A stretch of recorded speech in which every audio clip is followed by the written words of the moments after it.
ನಮಸ್ಕಾರ, welcome back to glow natural series 21 episode 6. ನಾನಿವತ್ತು hair fall ಕಂಟ್ರೋಲ್ಗೆ ಒಂದು ಒಳ್ಳೆ ಟಿಪ್ ಹೇಳ್ತಾ ಇದ್ದೀನಿ. ಮನೆಯಲ್ಲೇ ಸಿಗುವಂತಹ ಪದಾರ್ಥಗಳನ್ನ ನಾವು ಬಳಸುವಂಥ ಎಣ್ಣೆಗೆ ಹಾಕಿ ಹೇಗೆ ಹೇರ್ ಫಾಲ್ ಕಂಟ್ರೋಲ್ನ ಮಾಡ್ಕೊಳ್ಬಹುದು ಅನ್ನೋದ್ರ ಬಗ್ಗೆ ಒಂದೊಳ್ಳೆ ನ್ಯಾಚುರಲ್ ರೆಮಿಡಿ ಹೇಳ್ತಾ ಇದ್ದೀನಿ. So let's get started. ಇಲ್ಲಿ ನಾನು ಮೊದಲಿಗೆ ಒಂದು ಚಮಚ ಅಗಸೆ ಬೀಜ, ಹಾಗೆ ಮತ್ತು ಒಂದು ಚಮಚ ಕಪ್ಪು ಜೀರಿಗೆ. ಈ ಕಪ್ಪು ಜೀರಿಗೆ ಏನಿರುತ್ತೆ, ಇದು ಪ್ರೀಮೆಚೂರ್ ಗ್ರೇ ಹೇರ್ ಆಗುತ್ತೆ ನೋಡಿ, ಅಂಥವರಿಗೆ ಇದು ಒಳ್ಳೆ ಮನೆ ಮದ್ದು. ಹಾಗೆ ಮೆಂತ್ಯ ತೊಗೊಂಡಿದ್ದೀನಿ. ಮೆಂತ್ಯ ಜೊತೆ ಒಂದು 4 ಲವಂಗನ ತೊಗೊಂಡಿದ್ದೀನಿ. ಈ ಮೆಂತ್ಯ ಮತ್ತು ಅಗಸೆ ಬೀಜ ಏನಿದೆಯಲ್ಲ, ಇದು ಒಳ್ಳೆ ನ್ಯಾಚುರಲ್ ಕಂಡೀಷ್ನಿಂಗ್ ಕೊಡುತ್ತೆ. ಮತ್ತು ನಮ್ಮ ಮನೆಯಲ್ಲಿ ನನಗೆ ಈ ಮೆಹಂದಿ ಎಲೆಗಳಿರೋದ್ರಿಂದ ಇದನ್ನು ತೊಗೊಳ್ತಾ ಇದ್ದೀನಿ. ಏನೆಲ್ಲ ಹರ್ಬ್ಸ್ ಇದೆ ಅದೆಲ್ಲ ಮಿಕ್ಸ್ ಮಾಡಿ ತೊಗೊಂಡೆ. ತುಳಸಿ, ಕಪ್ಪು ತುಳಸಿ ಮತ್ತು ಬಿಳಿ ತುಳಸಿ ಎರಡೂ ತೊಗೊಂಡಿದ್ದೀನಿ. ಹಾಗೆ ಬೇವಿನ ಎಲೆಗಳು ತೊಗೊಂಡಿದ್ದೀನಿ. ಇದು ನನ್ನ ಹತ್ರ ಗಿಡ ಇರೋದ್ರಿಂದ ನಾನು ತೊಗೊಂಡಿದ್ದೀನಿ. ನಿಮಗೆ ಯಾವ್ದು ಸಿಗುತ್ತೋ ಇದರಲ್ಲಿ ಅದನ್ನು ಮಾತ್ರ ತೊಗೊಳ್ಬಹುದು. ಹಾಗೆ ಇಲ್ಲಿ ಅಪರಾಜಿತ ಶಂಖಪುಷ್ಪಿ ಏನಿದೆ ಅದನ್ನು ತೊಗೊಳ್ತಾ ಇದ್ದೀನಿ. ಇದು ಅಷ್ಟೇ ಪ್ರೀಮ್ಯಾಚೂರ್ ಗ್ರೇ ಹೇರಿಗೆ ಒಳ್ಳೆಯ ಔಷಧಿ ಆಗುತ್ತೆ. ಮತ್ತು ದಾಸವಾಳ ಹೇರ್ ಫಾಲ್ ಕಂಟ್ರೋಲ್ಗೆ ತುಂಬ ಒಳ್ಳೆಯದು. ಅದರ ಎಲೆಗಳನ್ನು ತೊಗೊಂಡಿದ್ದೀನಿ. ಹಾಗೆಯೇ ಇದು ಅಷ್ಟೇ ನಮಗೆ ಶ್ಯಾಂಪು ಟೆಕ್ಸ್ಚರ್ ಕೊಡುತ್ತೆ ವಾಶ್ ಮಾಡಲಿಕ್ಕೆ. ಮತ್ತು ನಾನು ಗುಲಾಬಿ ದಳಗಳನ್ನು ಒಣಗಿಸಿ ಇಟ್ಕೊಂಡಿದ್ದೆ. ಏನು ದಾಸವಾಳ ಮತ್ತು ಗುಲಾಬಿ ಸಿಗುತ್ತಲ್ಲ, ಅದು ವೇಸ್ಟ್ ಆಗಬಾರ್ದು ಅಂತ ಹೂ ದಳಗಳನ್ನು ಬಿಡಿಸಿ ಒಣಗಿಸಿಟ್ಕೊಂಡಿರ್ತೀನಿ. ಫೇಸ್ ಪ್ಯಾಕ್ ಅಥವಾ ಯಾವುದಕ್ಕಾದ್ರೂ ಬರುತ್ತೆ ಅಂತ ಅದನ್ನು ಮಿಕ್ಸ್ ಮಾಡ್ಕೊಳ್ತಾ ಇದ್ದೀನಿ. ಅದರ ಜೊತೆ ಕರಿಬೇವಿನ ಎಲೆ ಕೂಡ ನಮಗೆ ಗೊತ್ತಿದೆ, ತುಂಬ ಐರನ್ ಕಂಟೆಂಟ್ ಇದೆ ಇದರಲ್ಲಿ. ಸೊ ಇದು ಕೂಡ ಒಳ್ಳೆಯದು ಹೇರ್ ಫಾಲ್ ಕಂಟ್ರೋಲಿಗೆ. ಅದರ ಜೊತೆ ಒಂದು 4 ಒಣದ್ರಾಕ್ಷಿ. ಈ ಒಣದ್ರಾಕ್ಷಿ ಏನಕ್ಕೆ ಹಾಕ್ತೀನಿ ಅನ್ನೋದನ್ನು ನಾನು ನೆಕ್ಸ್ಟ್ ವೀಡಿಯೋದಲ್ಲಿ ಹೇಳ್ತೀನಿ ಯಾವಾಗಾದರೂ. ಜೊತೆಗೆ ಇದು ದೊಡ್ಡ ಪತ್ರೆ ಎಲೆಗಳು, ಇದನ್ನು ಇದ್ದರೆ ಹಾಕ್ಕೊಳ್ಳಿ, ಇಲ್ಲಾಂದರೆ ಇದನ್ನು ಕೂಡ ಸ್ಕಿಪ್ ಮಾಡಿ. ಮತ್ತು ಮಾಮೂಲಿ ಮೀಡಿಯಮ್ ದಪ್ಪ ಇರುವಂಥ ಒಂದು ಈರುಳ್ಳಿ. ಇವಾಗ ಪುಡಿ ಮಾಡೋ ಅಂಥದ್ದು ಈ ಒಣ ಕಾಳುಗಳೇನಿದೆಯಲ್ಲ, ಇದನ್ನೆಲ್ಲ ಮೊದಲಿಗೆ ನಾನು ಪುಡಿ ಮಾಡ್ಕೊಳ್ತಾ ಇದ್ದೀನಿ ಎಲ್ಲ ಜಾರಲ್ಲಿ. ಯಾಕಂದರೆ ನಂತರ ನಾನು ಸೊಪ್ಪುಗಳನ್ನ ರುಬ್ಕೊಳ್ಳೋದ್ರಿಂದ ಚಿಕ್ಕ ಜಾರಲ್ಲಿ ಇದನ್ನು ಪುಡಿ ಮಾಡಲಿಕ್ಕೆ ಬರೋದಿಲ್ಲ ಅಂತ ಮೊದಲೇ ಪುಡಿ ಮಾಡ್ಕೊಳ್ತಾ ಇದ್ದೀನಿ. ನೋಡಿ, ಈ ಥರ ಆಯಿತು. ಇದನ್ನು ಬೇರೆ ಒಂದು ಸಪ್ರೇಟ್ ಬೌಲಿಗೆ ತೆಗೆದಿಟ್ಕೊಳ್ಳೋಣ. ಈ ಮಿಕ್ಸ್ಚರ್ನ ನಾವು ಎಣ್ಣೆಗೆ ಹಾಕ್ತೀವಿ ಆಮೇಲೆ, ಹಾಗಾಗಿ ಇದನ್ನು ಸಪ್ರೇಟ್ ಒಂದು ಬೌಲಿಗೆ ತೊಗೊಳ್ತಾ ಇದ್ದೀನಿ. ಇದಾದಮೇಲೆ ನೆಕ್ಸ್ಟು ಸೊಪ್ಪುಗಳೇನಿದೆ, ಏನು ಹಸಿ ಎಲೆಗಳೆಲ್ಲ ಏನಿದೆ ಅದನ್ನೆಲ್ಲ ಒಂದು ಸರ್ತಿ ರುಬ್ಕೊಳ್ತೀನಿ.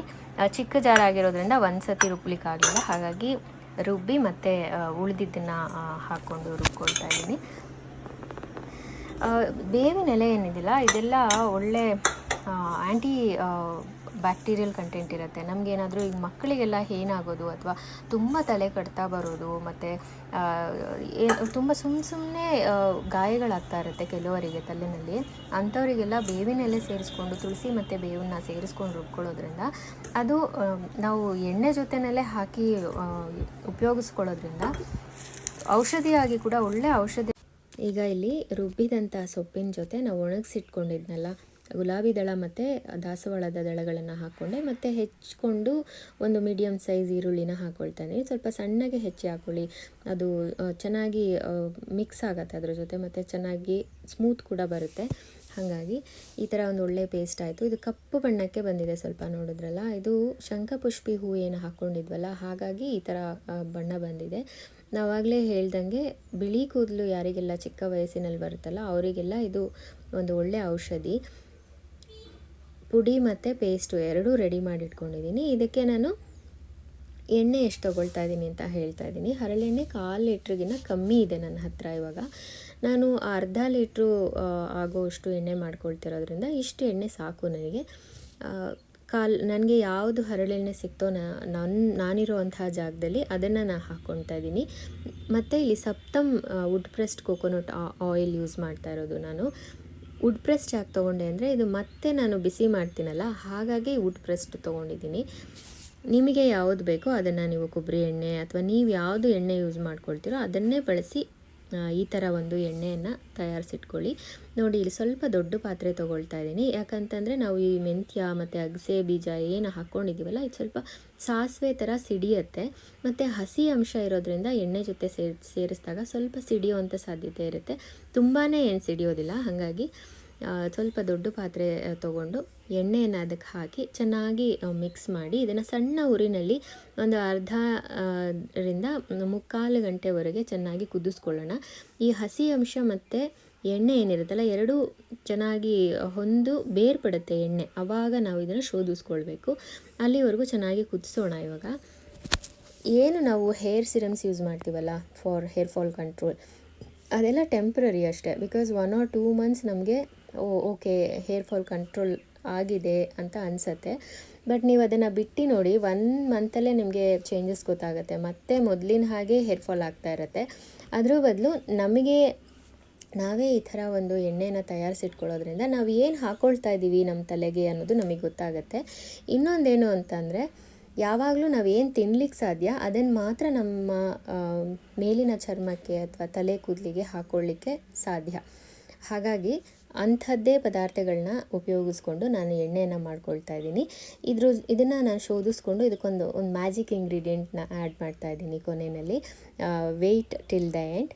ಸೊ ನೋಡಿ, ಇವಾಗ ಚೆನ್ನಾಗಿ ಬೇರ್ಪಟ್ಟಿದೆ ಎಣ್ಣೆ ಮತ್ತು ಹಾಕಿರುವಂಥ ಪದಾರ್ಥಗಳು.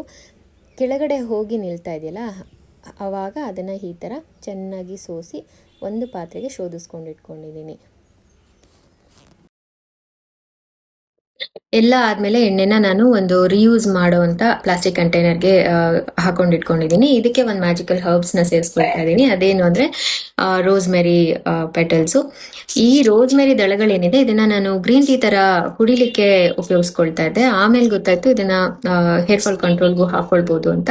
ಹಾಗಾಗಿ ನಾನು ಅರ್ಧ ಲೀಟ್ರು ಎಣ್ಣೆಗೆ ನಾನು 1-2 ಚಮಚದಷ್ಟು ರೋಸ್ಮೆರಿ ಪೆಟಲ್ಸ್ನ ಹಾಕಿಟ್ಕೊಳ್ತಾ ಇದ್ದೀನಿ. ರೋಸ್ಮೆರಿ ಬಗ್ಗೆ ಹೇಳೋದಾದ್ರೆ, ಇದು ನಾವು ತಲೆಗೆ ಉಪಯೋಗಿಸ್ಕೊಳ್ಬೇಕಾದ್ರೆ ನಮ್ಮ ಕೂದಲು ಅಷ್ಟಾಗಿ ಹೊಳಪು ಇರೋದಿಲ್ಲ. ಸ್ನಾನ ಮಾಡಿ ಆದ್ಮೇಲೆ ನಾವೇನ್ ಶಾಂಪೂ ಮಾಡ್ತೀವಲ್ಲ ಅವಾಗ ಹೊಳಪಾಗಿರುತ್ತಲ್ವ ಕೂದಲು, ಹಂಗೆ ಬರೋದಿಲ್ಲ. ಸ್ವಲ್ಪ ಡಲ್ ಆಗಿರುತ್ತೆ. ಆದ್ರೆ ಹೇರ್ ಫಾಲ್ ಕಂಟ್ರೋಲ್ಗೊಂದು ಇದು ಬೆಸ್ಟ್ ರೆಮಿಡಿ. ನಾವೇನ್ ನ್ಯಾಚುರಲ್ ಇಂಗ್ರೀಡಿಯೆಂಟ್ಸ್ ನ ಹಾಕೊಳ್ತೀವಲ್ಲ ಅದ್ರ ಜೊತೆಗೆ ಇದನ್ನ ಹಾಕೊಳ್ಳೋದ್ರಿಂದ ನಿಮ್ಗೆ ವಿತಿನ್ 1 or 2 months ಅಲ್ಲಿ ನಿಮಗೆ ಗೊತ್ತಾಗ್ಬಿಡುತ್ತೆ ಹೇರ್ ಫಾಲ್ ಕಂಟ್ರೋಲ್ ಕಂಪ್ಲೀಟ್ ಆಗಿ ಸ್ಟಾಪ್. ನಾ ಇಷ್ಟೊತ್ತು ಏನು ಹರ್ಬಲ್ ಹೇರ್ ಆಯಿಲ್ ಬಗ್ಗೆ ನಿಮ್ಗೆ ಹೇಳಿದ್ನಲ್ಲ, ಅದನ್ನೆಲ್ಲ ನಾನು ಒಂದು 6 months ಇಂದ ಟ್ರಯಲ್ ಅಂಡ್ ಎರರ್ ಅನ್ನೋ ಹಾಗೆ ಎಲ್ಲ ನನ್ನ ಮೇಲೆ ನಾನು ಪ್ರಯೋಗ ಮಾಡಿಕೊಂಡು ಆಮೇಲೆ ನಾನು ಇದು ಒಂದು ಒಳ್ಳೆ ಟಿಪ್ ಅಂತ ಗೊತ್ತಾದ್ಮೇಲೆ ನಾನು ಇದನ್ನ ವಿಡಿಯೋ ಮಾಡಿ ನಿಮ್ಮ ಹತ್ರ ಕೂಡ ಶೇರ್ ಮಾಡ್ಕೊಂಡಿದ್ದೀನಿ. ಸೊ ಈ ವಿಡಿಯೋ ಇಷ್ಟ ಆದರೆ ನಿಮ್ಮ ಫ್ರೆಂಡ್ಸ್ ಒಟ್ಟಿಗೂ ಶೇರ್ ಮಾಡ್ಕೊಳ್ಳಿ. ಸಬ್ಸ್ಕ್ರೈಬ್ ಮಾಡಿ, ಲೈಕ್ ಮಾಡಿ, ಹಾಗೆ ಶೇರ್ ಮಾಡಿ. Thanks for watching.